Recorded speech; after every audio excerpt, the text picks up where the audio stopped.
आणि यानंतर सोलापूरमधली परिस्थिती पाहूया। माढा तालुक्यातील 16 गावांना सीना नदीच्या पुरामुळे वेढा पडला होता। पाऊस थांबल्यामुळे आता हा विळखा कमी होऊ लागलाय। अजूनही शेकडो घरात पाणी आहे। पाणी ओसरू लागल्यावर ग्रामस्थ घराकडे परतू लागलेत।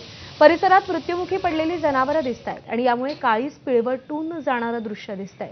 उंदरगावचे बाबासाहेब लोंढे आपल्या पत्नीसह घरी पोहोचल्यावर त्यांना संपूर्ण संसार या महापुराच्या तडाख्यात उद्ध्वस्त झाल्याचं दिसून आलं। मजुरी करून जगणारी ही कुटुंब आता पूर्ण उघड्यावर आली आहेत। कोंबड्या जनावरं तर वाहून गेली, मात्र घराचे पत्रेही वाहून गेले। पूर आल्यावर जीव वाचवण्यासाठी नेसत्या कपड्यांनिशी घराबाहेर पडलो। आता संसार वाहून गेल्यावर करायचं काय असा प्रश्न लोंढे कुटुंबियांना पडलाय। आमदार खासदार फक्त येऊन जात होते, मदत कोणाकडूनच आली नसल्याची खंत त्यांनी व्यक्त केली आहे।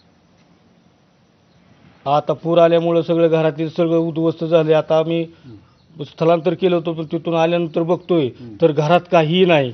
तुम्हाला आता बघताय तुम्ही समोर, इथं सगळं भिजलंय, आमचं अन्न भिजलंय, धान्य भिजलंय।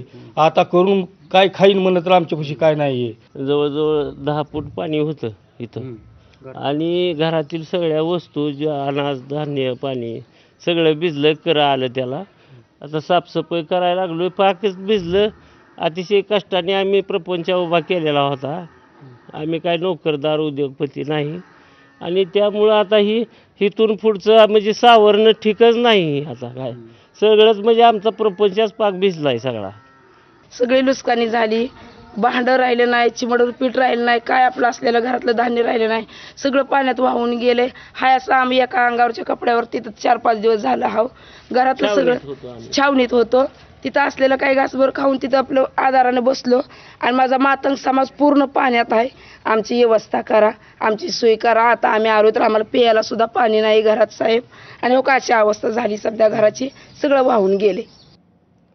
परभणीमध्ये गोदावरीचा पूर कायम आहे। प्रशासनाकडून पुरानं वेढलेल्या गावाला आरोग्य मदत पुरवली जाते।